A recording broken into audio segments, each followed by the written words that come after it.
Hello दोस्तों, PCM education centre पर आपका स्वागत है।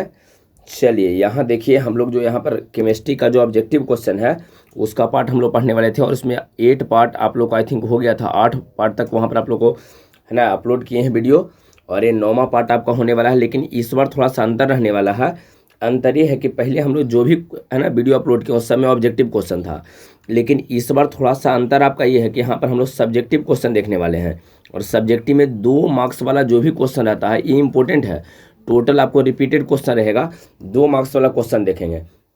देखिए पहले जो आपको जैव अणु जो हम लोग पढ़े या जैव रसायन जो पढ़े, बायोलॉजी और केमिस्ट्री का जो मिला हुआ भाग है, उसमें आपको बोले थे कि 2 वीडियो अपलोड करेंगे, जिसमें एक वीडियो आपको अपलोड कर दिए हैं जो टोटल ऑब्जेक्टिव वाला है ना, ऑब्जेक्टिव, और वो पार्ट 8 आपका है ना। अब यहाँ पर ये पार्ट 9 है, इसमें 2 मार्क्स वाला जो भी क्वेश्चन रहेगा टोटल अपलोड है ना, टोटल हम देखने वाले हैं। 2009 से अब तक जो भी क्वेश्चन पूछा है वो टोटल है ना इस वीडियो में हम लोग कंप्लीट कर लेंगे। तो चलिए इस वीडियो को हम लोग शुरू करते हैं। और बउआ शुरू करने से पहले वीडियो को आप लाइक कर दीजिए, इसको शेयर कीजिए और चैनल को आप सब्सक्राइब कर लीजिए, बेल आइकन प्रेस कर लीजिए, जिससे जो भी वीडियो अपलोड करेंगे उसका नोटिफिकेशन आपको मिलता रहेगा। ठीक है, तो चलिए अब यहाँ पर हम लोग को क्वेश्चन क्या है, यहाँ सबसे देखिए सबसे पहला क्वेश्चन 2019 बिहार बोर्ड 2019 में आपको एक क्वेश्चन पूछा गया है। एक क्वेश्चन आपको 2 नंबर में पूछा था बउआ। एक क्वेश्चन जो है आपको 2 नंबर में पूछा गया था कि हेमोग्लोबिन में है ना उपस्थित धातु का नाम बताएं। कौन सा धातु जो है हेमोग्लोबिन में उपस्थित होता है ये आपको बताना है, और इसका आंसर आपका आयरन रहेगा, लोहा है ना। पूछा जाए कि हेमोग्लोबिन में कौन सा धातु होता है तो आयरन होता है, लोहा होता है। ठीक है, हेमोग्लोबिन में कौन सा धातु उपस्थित होता है बउआ, तो लोहा। 2019 है ना, 2019 में एक क्वेश्चन आपको पूछा गया था।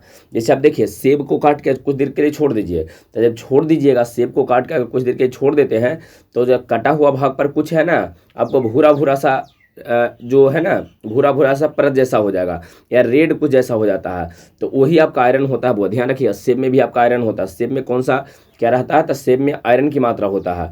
ध्यान आपको रखना है कि हेमोग्लोबिन में कौन सा धातु उपस्थित होता है, तो आयरन होता है, लोहा होता है। चलिए तो इसका आंसर आपको कंप्लीट हो गया है। तो हेमोग्लोबिन में कौन सा धातु रहेगा, आयरन। 2019 में पूछा गया क्वेश्चन है। अब यहाँ पर चलिए अगला क्वेश्चन क्यों चल रहे हैं, और अगला क्वेश्चन यहाँ है, आपको थोड़ा ध्यान से देख लीजिए है ना। डेटॉल, डेटॉल हम लोग है ना प्रयोग भी करते हैं रेगुलरली, और प्रयोग करना भी चाहिए, एंटीसेप्टिक होता है वो डेटॉल। चलिए यहाँ देखिए डेटॉल का मुख्य संघटक है, मतलब ये पूछा गया कि डेटॉल जो बनता है उसमें मुख्य रूप से क्या क्या चीज़ होता है, डेटॉल में किस किस पदार्थ का प्रयोग किया जाता है, मुख्य है ना मुख्य संघटक आपको बताना है। ये 2021 में आपको पूछा था, क्वेश्चन 2021 में पूछा गया है, 2 मार्क्स में। जो भी क्वेश्चन है आपको 2 नंबर वाला यहाँ पर करवा रहे हैं। तो डेटॉल का मुख्य संघटक कौन कौन होता है, डेटॉल में मुख्य रूप से कौन कौन सा पदार्थ होता है, यहाँ 2 गो है बउआ, देख लो यहाँ दोनों आपको ध्यान रखना है ना। क्लोरो जालिनोल है और एक टर्पिनॉल होता है। तो ध्यान रखना है कि डेटॉल के मुख्य संघटक क्लोरो जालिनोल है ना, क्लोरो जालिनोल। यहाँ देख लीजिए क्लोरो जालिनोल 2-3 बार आप बोल लीजिए, आपको क्लियर हो जाएगा। क्लोरो जालिनोल और टर्पिनॉल है ना, क्लोरो जालिनोल और टर्पिनॉल ये दोनों होता है।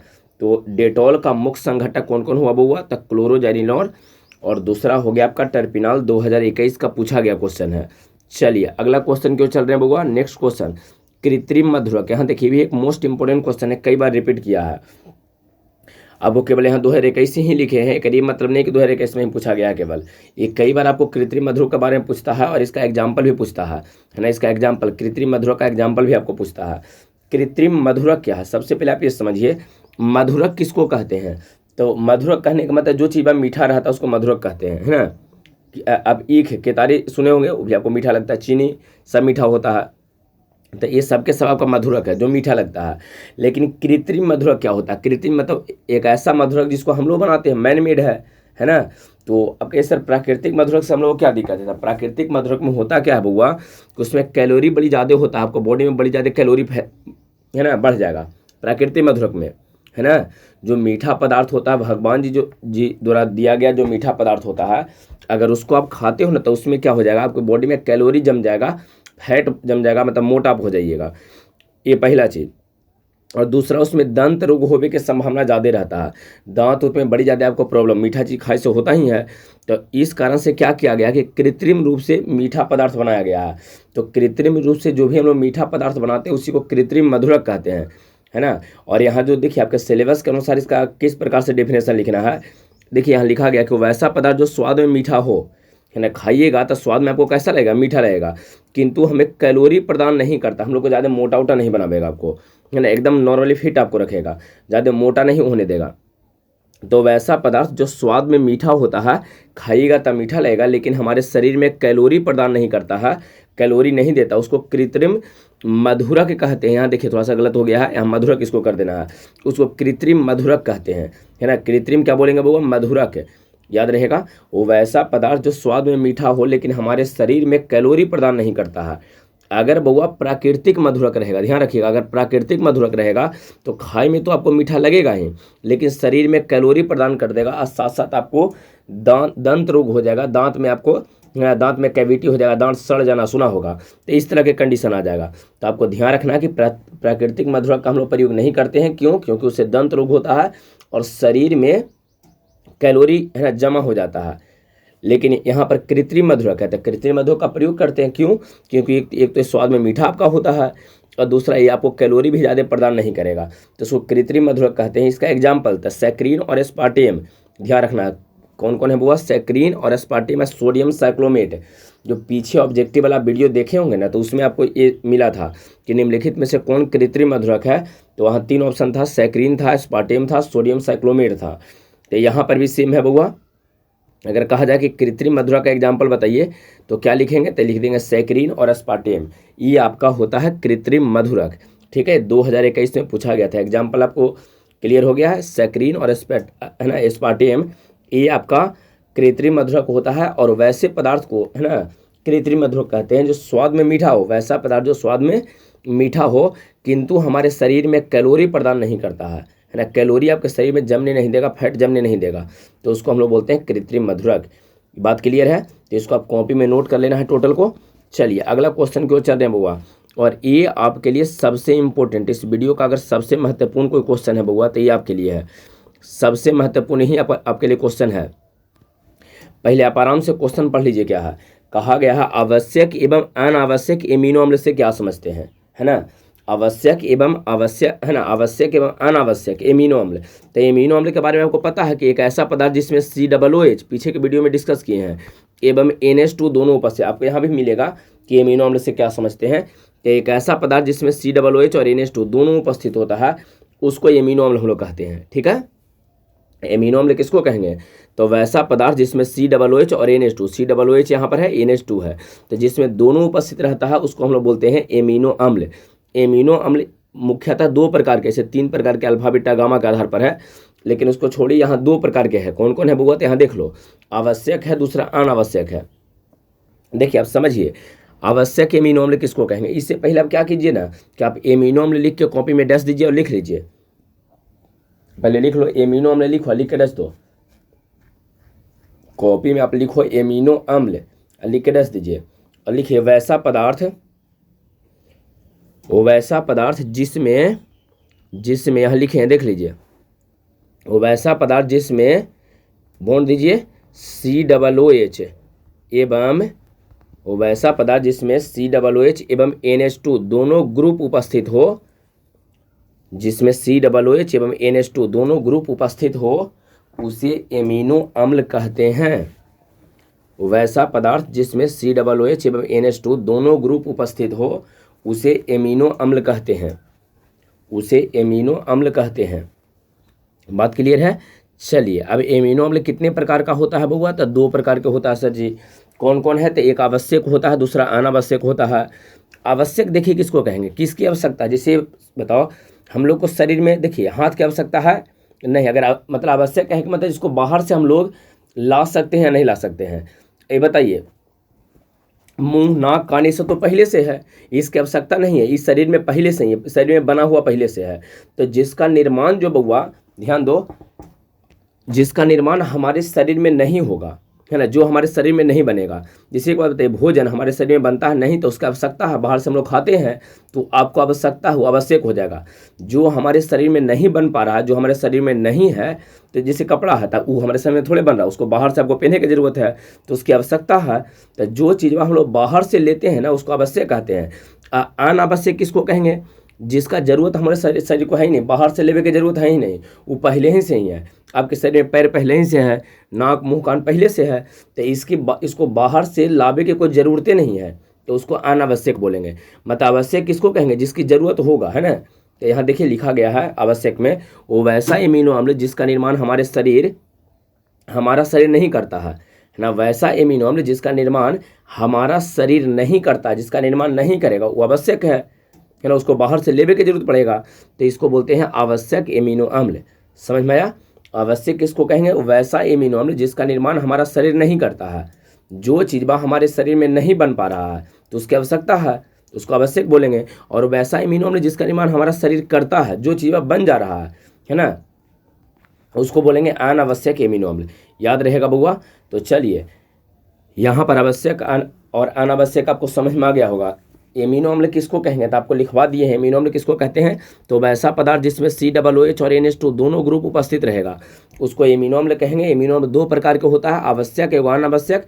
आवश्यक उसको कहेंगे वैसा एमिनो अम्ल जिसका निर्माण हमारा शरीर नहीं करता हुआ आवश्यक है ना, उसको बाहर से आपको लेवे की जरूरत है, आवश्यक है। और अनावश्यक किसको कहेंगे, तो वैसा एमिनो अम्ल जिसका निर्माण हमारा शरीर कर दे रहा है, वो अनावश्यक है, उसको बाहर से लेवे की आपको जरूरत नहीं है। एक बात और ध्यान रखिएगा, हमारे शरीर में कुल 20 गो एमिनो अम्ल होता है, वो ध्यान रखना।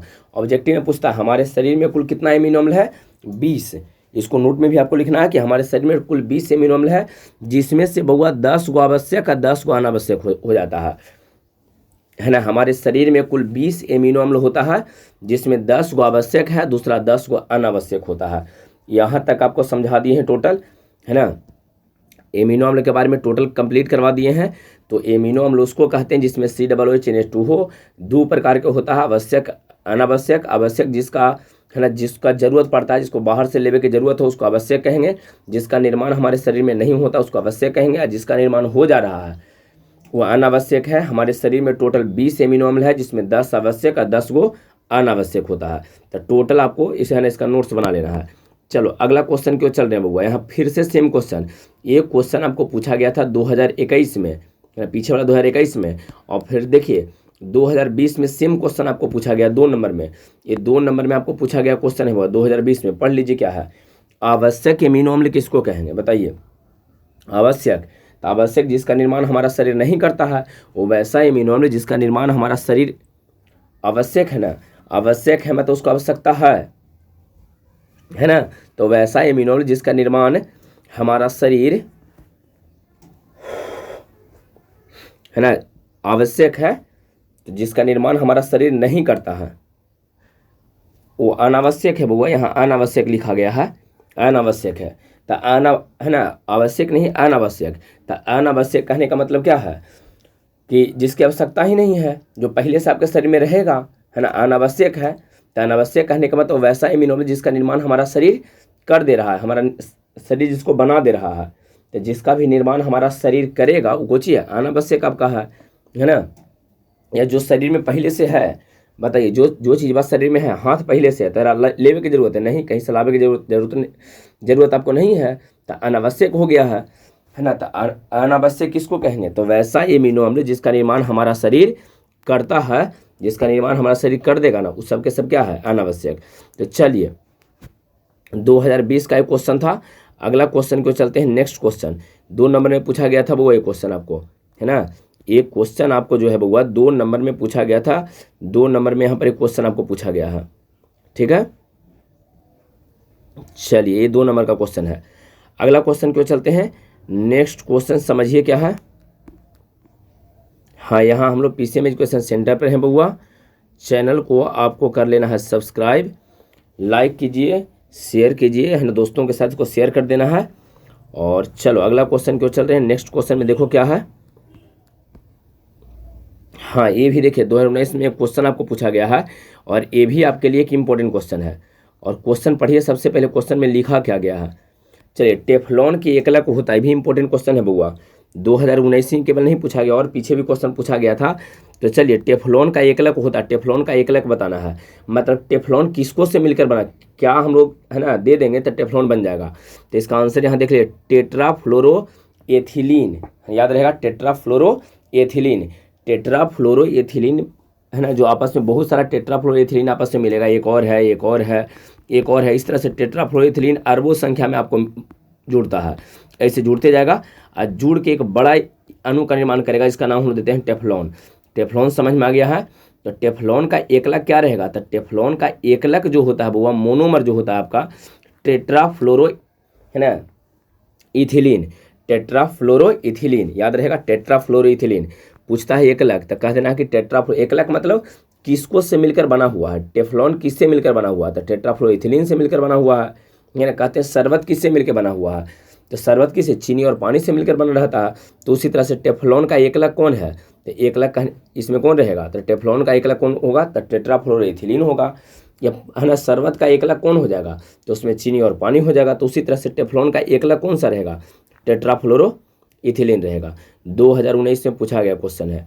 चलिए अगला क्वेश्चन की ओर चल रहे हैं, नेक्स्ट क्वेश्चन। हाँ यहाँ देखिए फिर सेम क्वेश्चन आ गया, एमिनोल। अभी आपको कह रहे थे कि एमिनोल पूछता है, और पीछे भी आपको टोटल डिटेल में लिखवा दिए हैं, है ना। यहाँ देखिए बउआ, ये है आपका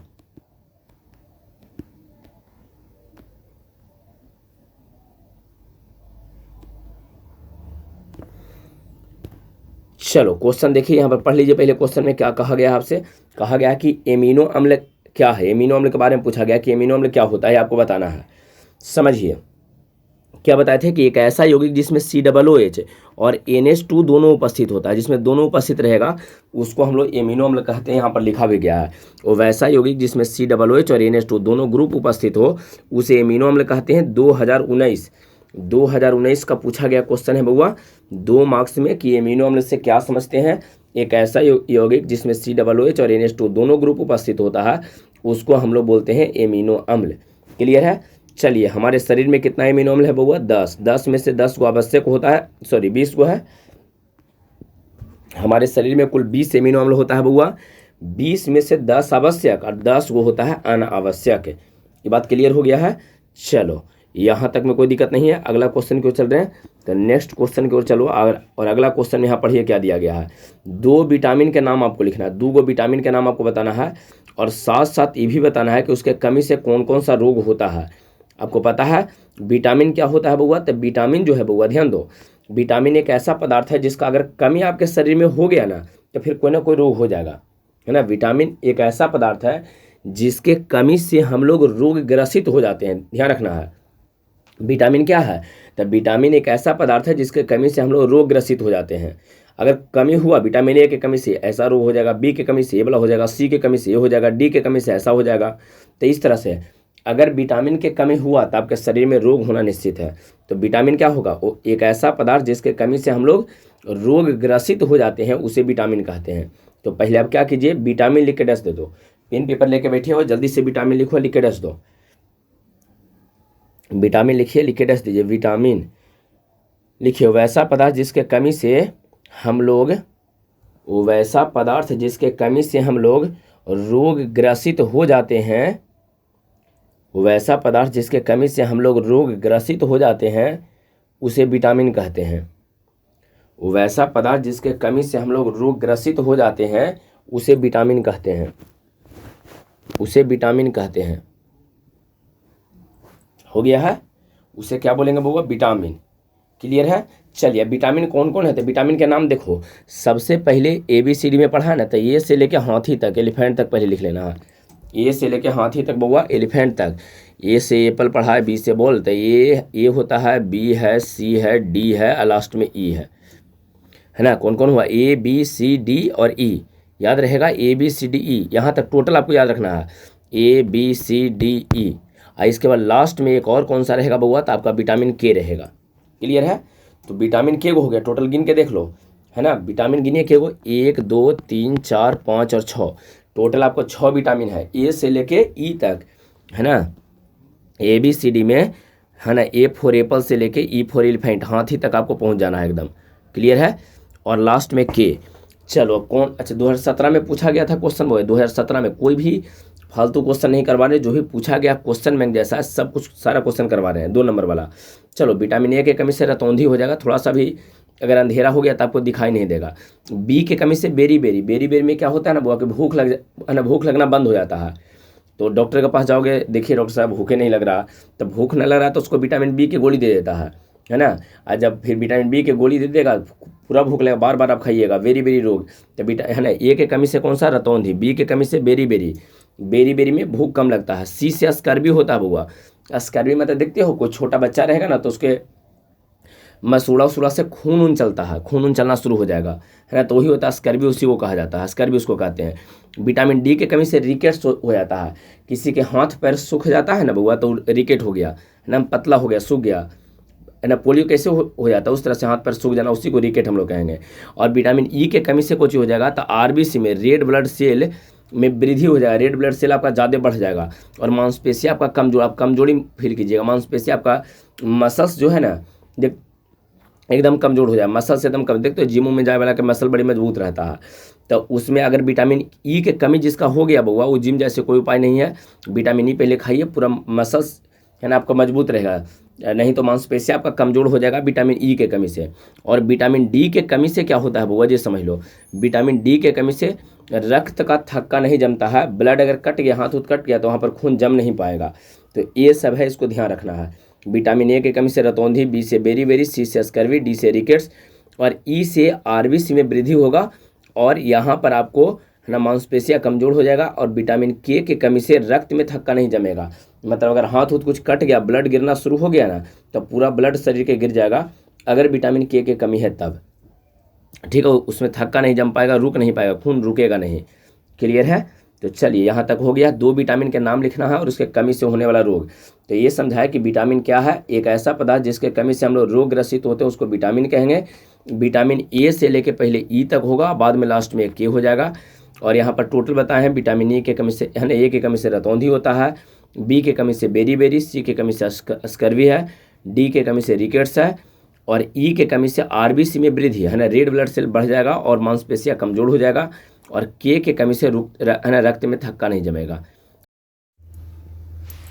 चलिए अगला क्वेश्चन जो है यहाँ पर ये है आपका अगला क्वेश्चन, और इसमें क्या लिखा गया पहले पढ़ लीजिए आराम से। ये कहा गया निम्नलिखित औषधियों में से किन्हीं 2 के नाम लिखना है। कोई 2, यहाँ 4 गो आपको औषधि दिया गया है, 4 गो दिया गया, इधर ग्रुप आपको दिया गया है 4 में से किसी 2 का नाम आपसे पूछा गया था। तो चलिए इसमें सबसे पहले इसको याद रखना है, ये बायोलॉजी जैसा क्वेश्चन है, चूँकि रोग है, औषधि है, ये सब बायोलॉजी में ही आपको मिलता है। तो चलिए पीड़ाहारी, तब पीड़ाहारी में है ना, पीड़ाहारी में क्या रहेगा, तब पैरासीटामोल हो जाएगा। पीड़ाहारी में किसका प्रयोग करेंगे, पैरासीटामोल को। बी संक्रमणिया मतलब एंटीसेप्टिक जिसको कहते हैं, इसमें आपका रहेगा कौन सा आंसर, डेटॉल। आपका डेटॉल रहेगा। बी संक्रमणिया में कौन सा हो जाएगा, तो यहाँ पर डेटॉल हो जाएगा। इसके बाद है प्रतिजैविक, प्रतिजैविक में आपको ध्यान रखना पेनिसिलिन आपका आंसर रहेगा। आंसर क्या हो जाएगा, पेनिसिलिन। प्रतिजैविक में आपका हो जाएगा यहाँ पर आंसर पेनिसिलिन। और अगला आपको दिया है प्रतिहिस्टमीन, है ना, प्रतिहिस्टमीन। प्रतिहिस्टमीन में आपको ध्यान क्या रखना है, आंसर क्या हो जाएगा, टेरफेनाडीन। ठीक है, तो टेरफेनाडीन आपको इसमें आंसर ध्यान रखना है, ये बायोलॉजी से रिलेटेड है, तो इसको आपको टोटल याद कर लेना है। चलिए अगला क्वेश्चन क्यों, चलिए हाँ नेक्स्ट क्वेश्चन आपका यहाँ पर है, ये मोस्ट इंपॉर्टेंट है, 5 नंबर में भी क्वेश्चन पूछा है, तो 5 नंबर जैसा इसको हम समझा देते हैं टोटल, है ना, ताकि 2 नंबर भी आपको क्लियर हो जाए। तो चलिए यहाँ पर क्वेश्चन ये दिया गया है कि कार्बोहाइड्रेट क्या है ना, इसका वर्गीकरण कैसे किया जाता है। कार्बोहाइड्रेट क्या होता है और इसका वर्गीकरण हम लोग कैसे करेंगे, कार्बोहाइड्रेट। तो पहले आप कार्बोहाइड्रेट के बारे में डिटेल में समझ लीजिए कि कार्बोहाइड्रेट क्या होता है। देखिए कार्बोहाइड्रेट में क्या है, एक ऐसा यौगिक या एक ऐसा यौगिक है जो कार्बन और जल से मिलकर बना होता है, उसको कार्बोहाइड्रेट कहते हैं। उसमें कार्बन रहेगा और जल रहेगा, उसको हम लोग कार्बोहाइड्रेट कहेंगे। इसका अच्छा कार्बोहाइड्रेट, दूसरा इसका नाम सैकेराइड भी कहते हैं। इसका नाम क्या देते हैं बउआ, सैकेराइड। सैकेराइड इसका नाम हम लोग सैकेराइड भी देते हैं। तो कहा जाए कि कार्बोहाइड्रेट का एक और नाम क्या है, सैकेराइड होता है। कार्बोहाइड्रेट किसको कहेंगे, एक ऐसा यौगिक जो कार्बन और जल से मिलकर बना होता है, उसको हम लोग कार्बोहाइड्रेट कहेंगे। इसका सूत्र क्या रहेगा, तो कार्बन की संख्या कुछ रहेगा 1 2 3 4 5 10 कुछ रहेगा, तो कार्बन को X मान लेते हैं, जल की संख्या रहेगा इसको Y मान लेते हैं। तो इसका सामान्य सूत्र CX हो जाएगा। CX है H2O, यहाँ पर संख्या कितना लिए हैं, Y लिए हैं, तो ये इसका सामान्य सूत्र हो जाएगा। यहाँ तक में कोई दिक्कत नहीं है। तो चलो अब यहाँ पर आते हैं हम लोग अपने क्वेश्चन पे। क्वेश्चन में क्या कहा गया था, ये कहा गया कि कार्बोहाइड्रेट क्या है। क्वेश्चन में ये कहा गया आपको कि कार्बोहाइड्रेट क्या है, इसका वर्गीकरण है ना, इसका वर्गीकरण कैसे किया जाता है। तो चलिए सबसे पहले इसके डिफिनेशन हम लोग क्या कहेंगे, डिफिनेशन में सिंपली ये बोल देंगे कि वो वैसा यौगिक जो कार्बन और जल, यहाँ लिखा गया कार्बन एवं जल से मिलकर बना हो उसे कार्बोहाइड्रेट कहते हैं, और या किसे सेकेराइड कहते हैं, कार्बोहाइड्रेट या सेकेराइड कहते हैं। और कार्बोहाइड्रेट का सामान्य सूत्र क्या होता है, यहाँ लिखा गया देख लीजिए, कार्बोहाइड्रेट का सामान्य सूत्र देख लीजिए क्या लिखा गया, CxH2O, है ना, CxH2O, इसका संख्या यहाँ पर बाई दिया गया है। तो ये होता है कार्बोहाइड्रेट का सामान्य सूत्र। ये क्लियर है। चलिए अच्छा, इसका वर्गीकरण कैसे किया जाता है। चलिए इसका वर्गीकरण हम लोग तीन प्रकार से इसका वर्गीकरण होता है बउआ। यहाँ 3 प्रकार से में देखिए कौन कौन सा है आपका। सबसे पहला यहाँ देख लो मोनोसेक्राइड है। यहाँ समझिए 3 प्रकार से जो इसका हम लोग वर्गीकरण करते हैं, जिसमें पहला मोनोसेक्राइड है, दूसरा ओलिगो है, तीसरा पॉलीसेक्राइड है ना। तो मोनोसेक्राइड, ओलिगोसेक्राइड और पॉलीसेक्राइड, है ना। मोनोसेक्राइड किसको कहेंगे, तो एक ऐसा कार्बोहाइड्रेट जिसको अगर आप जल में डालते हो, जल है और जल में डालिएगा, ये टूटेगा नहीं, विघटित नहीं होगा, ना टूटेगा, तो उसको मोनोसेक्राइड कहेंगे।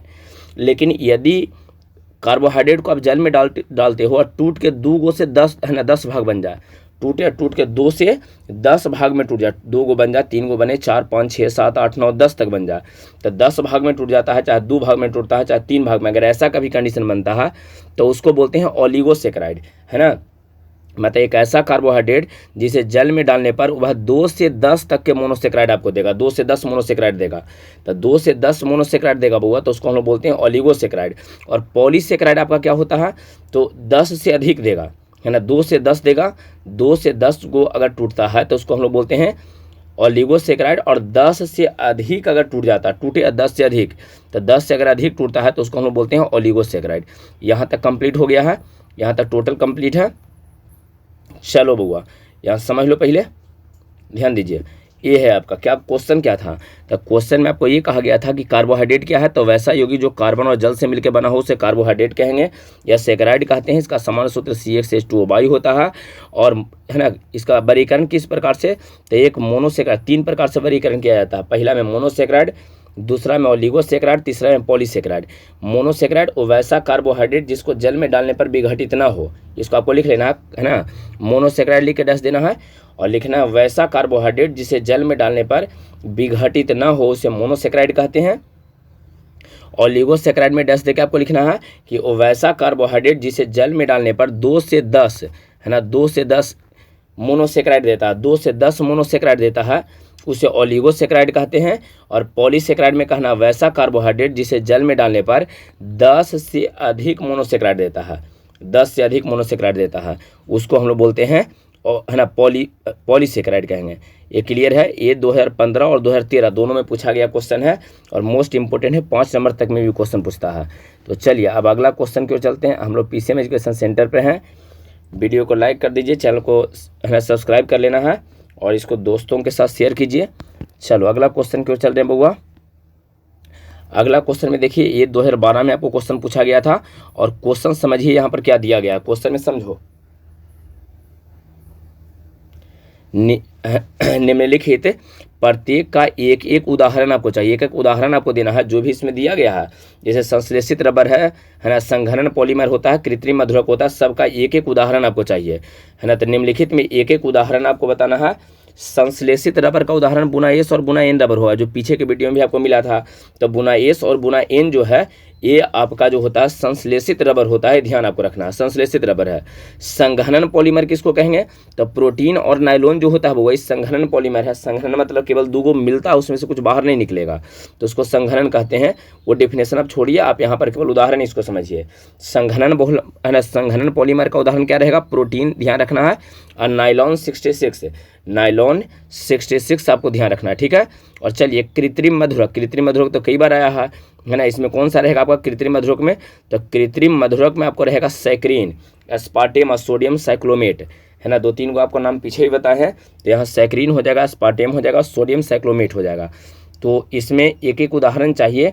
एक संश्लेषित रबर है जिसमें बुना एस और बुना एन हो जाएगा। संघनन पॉलीमर होता है, कंडेंसेशन पॉलीमर जो होता है, उसमें प्रोटीन और नायलॉन 66 रहेगा। और कृत्रिम मधुरक जो है, आर्टिफिशियल जो स्वीटिंग एजेंट होता है, उसमें सैक्रीन है, सैक्रीन आपको ध्यान रखना है। और ध्यान रखना है तो एस्पार्टेम ध्यान रखिए, और सोडियम साइक्लोमेट आपको ध्यान रखना है। ये क्लियर हो गया। 2012 में बोर्ड एग्जाम में आपको पूछा गया था क्वेश्चन। चलिए अगला क्वेश्चन को चलते हैं, और नेक्स्ट क्वेश्चन में आपको दिया गया, यहाँ देखिए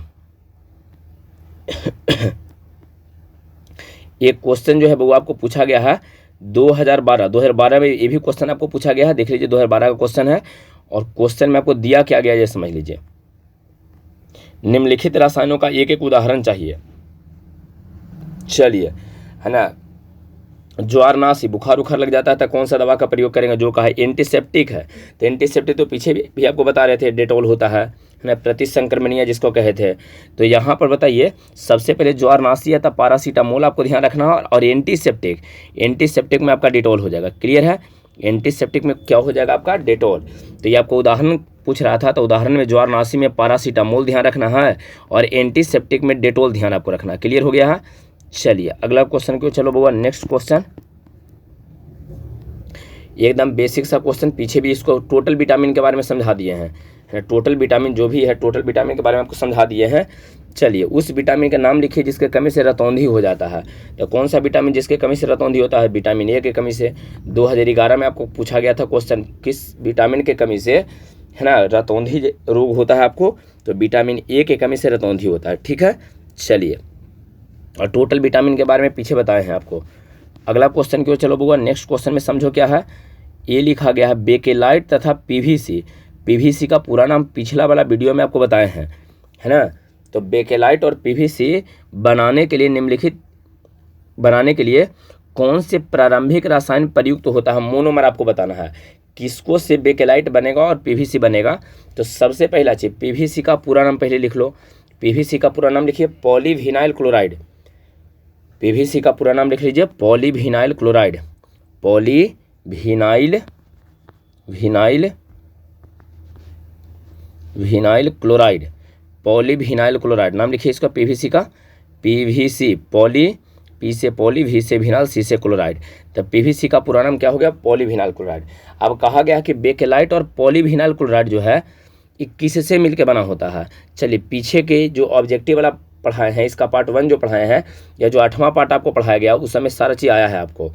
तो यहाँ पर देखिए बेकेलाइट जो होता है बुआ, ये फिनॉल और फॉर्मल्डिहाइड, है ना, उस वीडियो में भी आपको मिला था।